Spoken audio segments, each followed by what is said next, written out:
तो AT&T की बात चल रही थी, AT&T ये अमेरिकन मल्टीनेशनल कंपनी है, MNC है बहुत बड़ी। आप इससे अंदाजा लगा सकते हैं कि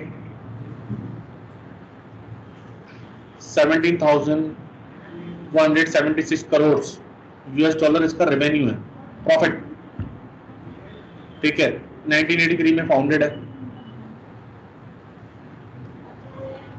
इससे पहले बेल लेबोरेटरी थी AT&T की, फिर AT&T कंपनी बनी, और बाकी फाउंडर सब लिखे हैं इसके अंदर।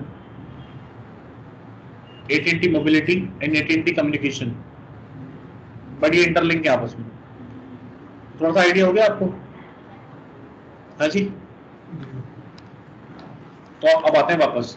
तो जनरल इलेक्ट्रिक कंपनी और MIT और बेल लेबोरेटरी, टेलीफोन लेबोरेटरी, ठीक है, इन लोगों ने मिलकर 1965 में इसकी स्टार्टिंग की थी। स्टार्टिंग क्या की थी? इनका एम था कि कुछ ऐसा ऑपरेटिंग सिस्टम डेवलप करें जो कि जितनी भी यूजर की कम्युनिटी है उस पर डेटा शेयरिंग के लिए काम आ सके, डेटा शेयरिंग। ठीक है, बट क्या हुआ कि ये सक्सेस नहीं हो पाए। बहुत टाइम इन्होंने डिवोट किया इस प्रोजेक्ट को, ठीक है, लेकिन जिस दो चीजें सोच रहे थे वो कर नहीं पाए। फिर उसके बाद में क्या हुआ, डेनिस रिची एक बंदा था, Dennis Ritchie and Ken Thompson, वो लोग AT&T में काम करते थे, Dennis Ritchie and Ken Thompson. तो उन्होंने फिर जो भी तो उनके दिमाग में चल रहा था कि अब क्या करना है क्या नहीं करना, उन्होंने फिर फ्रेश स्टार्ट किया और फिर पहला वर्जन 1969 में इन्होंने लॉन्च कर दिया मार्केट, पहला वर्जन। इसका नाम पहले यूनिक्स नहीं था, इसका नाम इन्होंने PDP-7 रखा था, PDP-7। ओके, तो अब डेनिस रिची और केन थॉमसन को भी देख लेते हैं।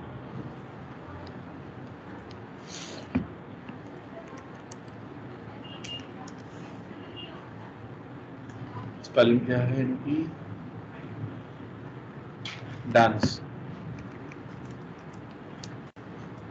डेनिस रिची, यह है डेनिस रिची, जिनकी डेल पास अभी हुई है 2011 में।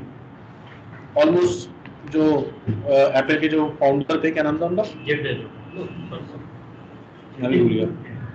हाँ, उसके आसपास ही हुई है, लेकिन उनका हल्ला ज्यादा रहा और इनका कम रहा, क्योंकि एप्पल जो है एक ऐसा ब्रांड है जो हर यूजर ऑलमोस्ट यूज करता है, और ये जो है Unix operating system obviously enterprise level पे है, तो इनकी वैल्यू कौन जानता है? हम जैसे लोग, इंजीनियर। एक नॉर्मल यूजर को क्या पता? अगर नॉर्मल यूजर को ऑपरेटिंग सिस्टम डाल के दे दूं लिनक्स, पागल हो जाएगा। विंडो डाल के दे दूं, बड़ा खुश, क्लिक क्लिक पे काम हो गया। इसी हिसाब से जॉब विंडो पे भी है, बट पैसे उसी हिसाब से हैं। हम लोग जो ये सीखने आ रहे हैं, एक्स्ट्रा एफर्ट डाल रहे हैं इसके अंदर, क्योंकि इसमें पैसे और टेक्निकल स्किल अलग ही चाहिए, है ना। अब देखिए, डेनिस रिची जो थे 1941 में बॉर्न हुए थे US के अंदर, और अभी 12 अक्टूबर 2011 में इनकी डेथ हुई, जब मैं जॉब पे गया था तभी। अब इनकी वैल्यू भाई मुझे तो बहुत पता है, क्योंकि मैं यूनिक्स पे काम करता हूँ। अगर इन्होंने उस टाइम पे स्टार्ट न किया होता तो तुम भी लोग यहाँ नहीं बैठे होते, और मैं भी जॉब नहीं कर रहा होता, और इंडस्ट्री टेक्निकल फील्ड में शायद इतनी आगे ना होती, फिर शायद किसी और ने किया होता, बट अभी इन्होंने किया तो मैं इनकी बात कर रहा हूँ। ये समझ लो कि आज के टाइम में हाल ये है कि जितने भी सॉफ्टवेयर बनते हैं, ठीक है, तो उनका जो प्रेफरेंस रहती है कि ऑपरेटिंग सिस्टम लिनक्स बेस्ड हो। अभी जो उबंटू है, उबंटू सुना है तुमने नाम? उबंटू, टेस्ला के अंदर उबंटू यूज हो रहा है। उबंटू कौन सा बेस है? यूनिक्स से निकला है, समझ रहे हो? मैं बताऊंगा अभी इसके बारे में भी। तो ये है डेनिस रिची, इनकी कुछ कोट्स हैं, बहुत फेमस है, बहुत फेमस। देखिए,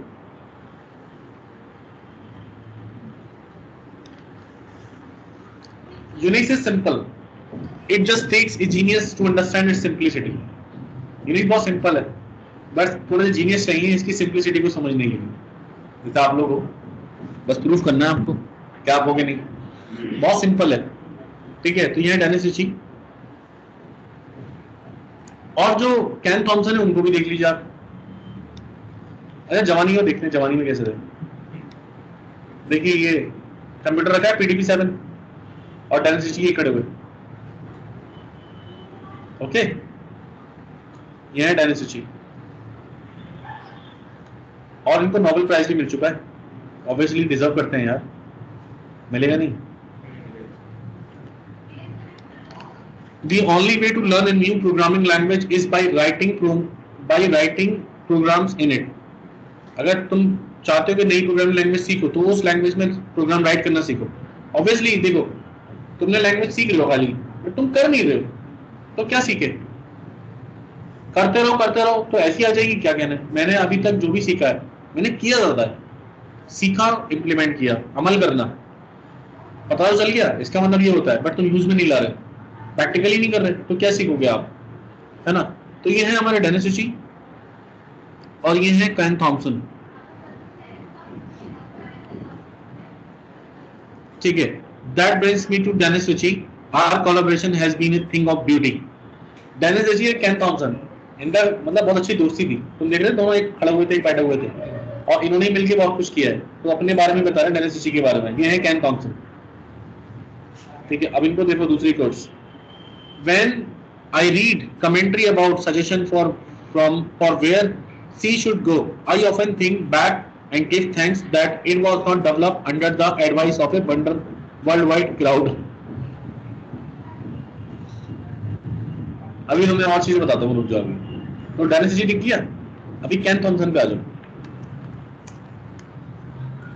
ये है कैन थॉमसन, ये मैंने आपको दिखाया अभी, साथी बैठे हुए हैं. और शायद कैन थॉमसन अभी भी है शायद.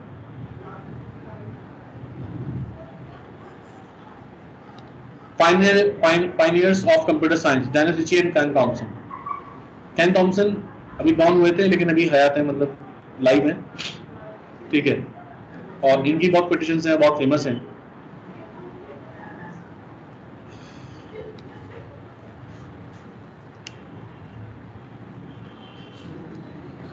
टर्निंग अवार्ड मिल चुका है, और भी पता नहीं कितने अवार्ड मिले इनको. Medal of technology innovation, Japan prize, IEEE Richard Hamming medal, pioneer award और सुमोटो पेनाई अवार्ड, पता नहीं क्या क्या. देख रहे हैं आप? तो कैन थॉमसन समझ में आ रहा है आपको? ये थोड़ा समझना जरूरी है. ओके, फिर PDP-7 देखो, जो पहला वर्जन लॉन्च हुआ था 1969 में. तो PDP-7 कैसे दिखता था? PDP-7 computer. तो सर पेज है आपके सामने PDP-7 जो इन्होंने पहला बनाया था. तो इन्होंने हार्डवेयर के साथ ऑपरेटिंग सिस्टम बनाया था एक्चुअली. भाई अपना बनाया है तो किस पे चलेगा, ये भी तो देखना है. तो ये रखी है machine PDP-7.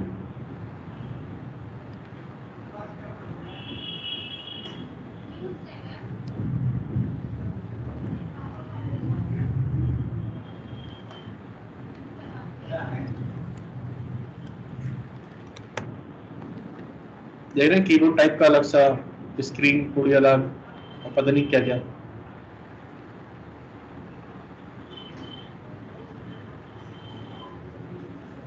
This number PDP-7 computer, इसको देखो.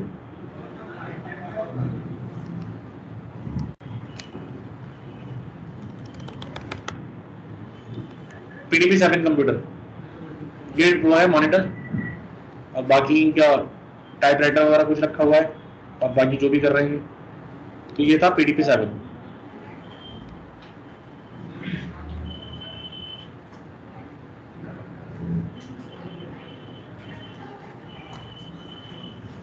और ये जो बैठे हुए हैं ये PDP-7 कंप्यूटर पे काम कर रहे हैं. अब आगे बढ़ते हैं. फिर इन्होंने PDP-7 आ गया. तो लेकिन इन्होंने बोला कि एक ऑपरेटिंग सिस्टम लंबा जब भी चलता है जब वो कॉम्पेटेबल हो हार्डवेयर के साथ, जो कि इसके अंदर खासियत वाली चीज थी नहीं. बना तो दिया लेकिन नहीं थी. लेकिन फिर क्या हुआ, फिर आए बीच में ब्रायन कार्निगन, ये एक शख्स थे.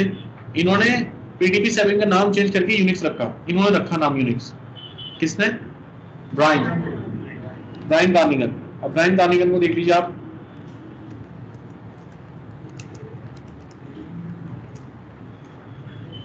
ये है ब्रायन, और ब्रायन अभी भी हैं और आर्टिफिशियल इंटेलिजेंस पे काम कर रहे हैं. इनको भी नोबेल प्राइज वगैरह मिल चुका है. C programming language Brian. और इनके तीनों के साथ में भी शायद फोटोज वगैरह होंगे. देखिए ब्रायन कार्निगन 109 आर्टिफिशियल इंटेलिजेंस उस पर चल रहे हैं. ओके, तो तो ये है ब्रायन कार्निगन, इन्होंने इसका नाम यूनिक्स रख दिया। फिर 1971 में इन्होंने एक और वर्जन निकाला जिसका नाम था PDP-11, ठीक है, जिसका जो डिस्क थी ना खाली वो 512 KB की थी बस, सोचो, जिसमें से 16 KB तो सिस्टम लेता था और 8 KB यूजर की प्रोग्राम लिखने के लिए थी, और अपर लिमिट एक फाइल मैक्सिमम जो बना सकते थे वो 64 KB की बना सकते थे। तो ये थी, ये वो दौर है जब होता है ना कॉपी चल रही है फाइल तो इतने घंटे लगेंगे, कुछ लोग तो दिन में देखे होंगे कि बहुत बड़ी फाइल होगी तो दिन में कॉपी हो जाएगी, तो चाय वाय पी के आओ, घूम के आओ, देखा है वाली चीज? अरे याद दिलाता हूँ विंडो में।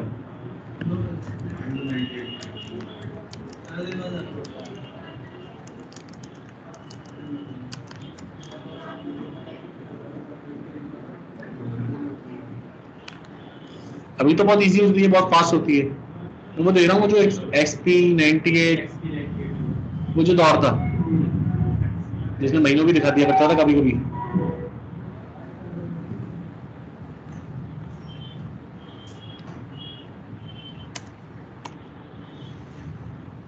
ये वाला टाइम याद आ रहा है, ये वाला टाइम।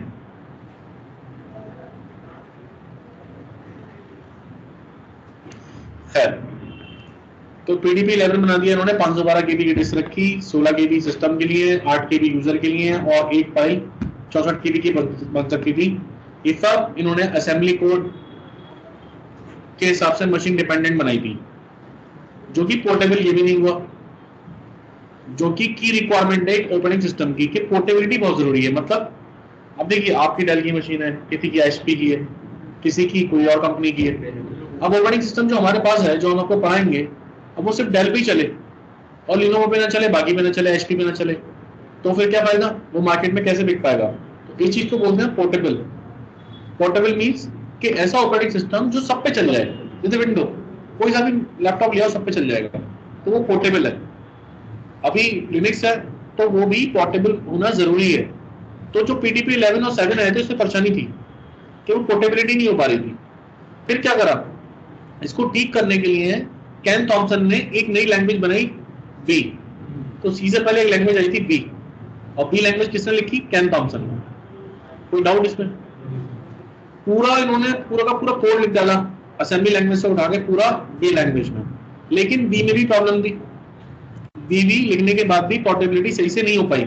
तो फिर लास्ट में डेनिस रिची ने जो बी की खामियां थी उसको हटा के नई लैंग्वेज लिखी जिसका नाम रखा सी।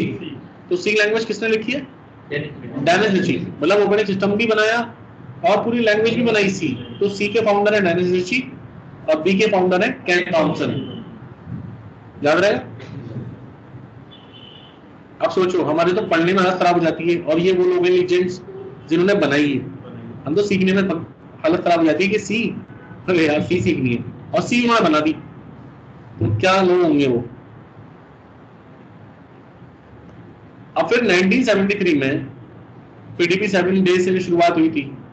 फिर क्या हुआ, आगे बढ़ते बढ़ते इन्होंने कुछ लाइसेंस निकाले, जैसे विंडो का भी तो किया था कि कीमीज लाइसेंस खरीद दो आप 1 साल के लिए, 3000 रुपए की आती है ओरिजिनल, 3-3,500 की शायद, 1 साल के लिए वैलिड होती है।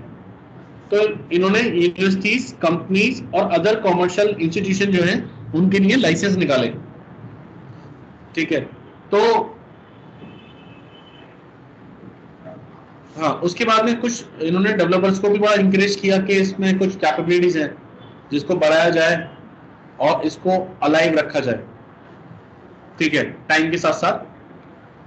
फिर क्या हुआ, 1980 के बीच में, लिखा है ना मिड 80s, तो उन्होंने 1 लाख से ज्यादा, मतलब मोर देन 1000 लिखा है ना, 100,000 Unix installations running on anything from a micro to mainframe computer over numerous varying architecture.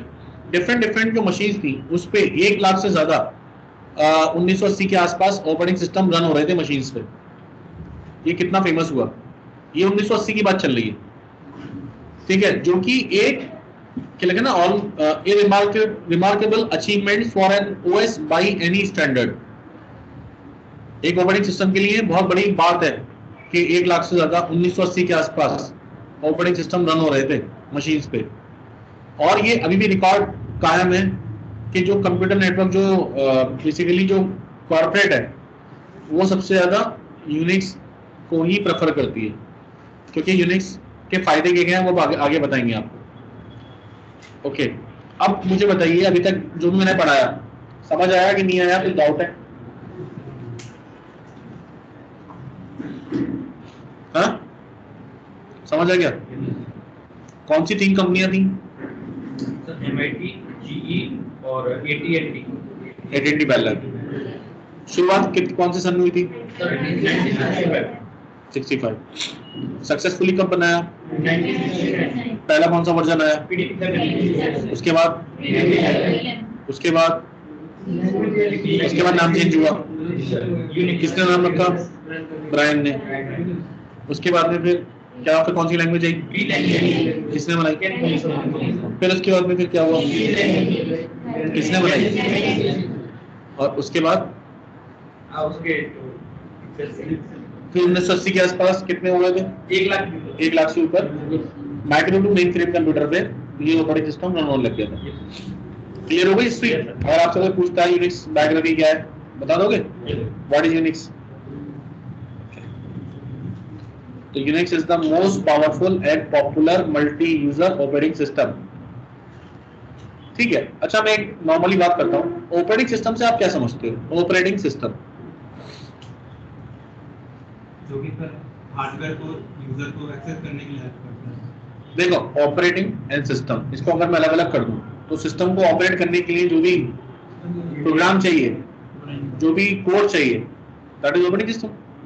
Operating system, ठीक है, सिस्टम को ऑपरेट कर रहे हो by program, that is operating system. है क्या? एक प्रोग्राम ही तो है।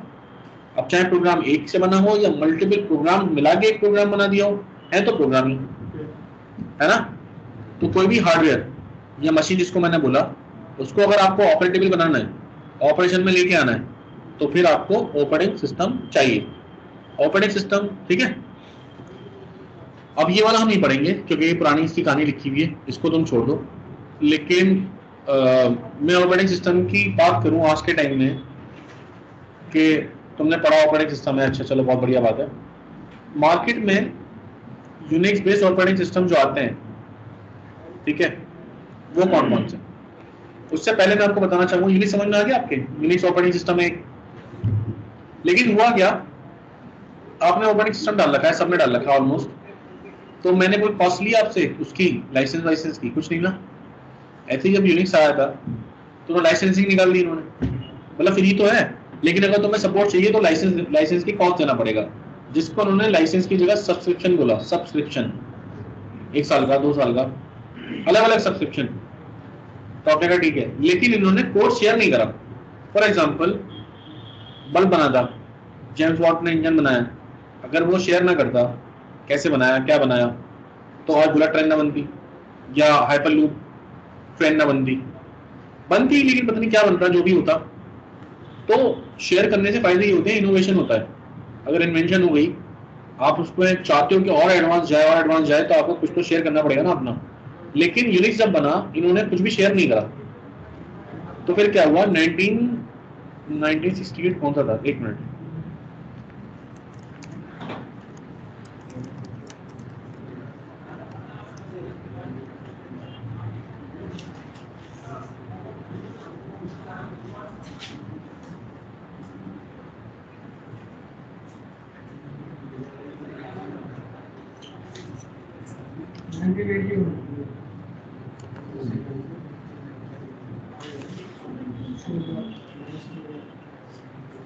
अच्छा। तो फिर क्या हुआ? एक बंदा था जिसका नाम है लाइनस टोरवाल्ड्स। लाइनस, इस बंदे की पैदाइशी 28 दिसंबर 1969 में हुई थी। 1969 जब ऑपरेटिंग सिस्टम पहला वर्जन लॉन्च किया था, तब तो इसकी पैदाइश हुई थी। तो ये आगे जाके कहानी, जब लाइसेंस ज्यादा हो गए और ये शेयर नहीं कर रहे थे, अगर आपको यूनिक्स चलाना है तो लाइसेंस देना पड़ेगा, तब सपोर्ट मिलेगी आपको। तो इसने क्या करा कि इसने भी सीखा वो, और सीखने के बाद अपने आप खुद से कर्नल बना दी। कर्नल क्या होती है मैं आपको बताऊंगा। ऑपरेटिंग सिस्टम का अंदर का जो ना मेन हार्ट, वो इसने डिजाइन कर दिया। इस बंदे ने लाइनस टोरवाल्ड ने, और इसने पहला वर्जन अभी दिखाता हूँ कौन सा ईयर भूल गया मैं, 80 या 89 के आसपास था। लाइनस ये 1991 1991 में इसने लिनक्स, इसने क्या करा, यूनिक्स नाम था ना उसका, इसका नाम था लाइनस, इसने यूनिक्स का एक्स उठा लिया और लाइनक्स कर दिया और ऑपरेटिंग सिस्टम लाइनक्स बेस निकाला जो यूनिक्स की तरह ही था और मार्केट में लॉन्च कर दिया फ्री में, और पूरा कोड शेयर कर दिया अपना। और उसके कोड शेयर करने के बाद क्या हुआ, फिर कहानी शुरू हुई। विंडो कहां से आया, एंड्रॉइड कहां से आया, एप्पल कहां से आया, मैक, iOS कहां से आ गया, ठीक है, बाकी जितने भी है तुम देख रहे हो ऑपरेटिंग सिस्टम सब कहां से आए। अगर शेयरिंग ना होती तो डेवलपमेंट ना होता, इनोवेशन ना होती, और ये operating system window operating system कहां से आया, सब वहीं से आया। अब मैं आपको प्रूफ कराऊंगा ये बात क्या आया कि नहीं आया। तो 1991 के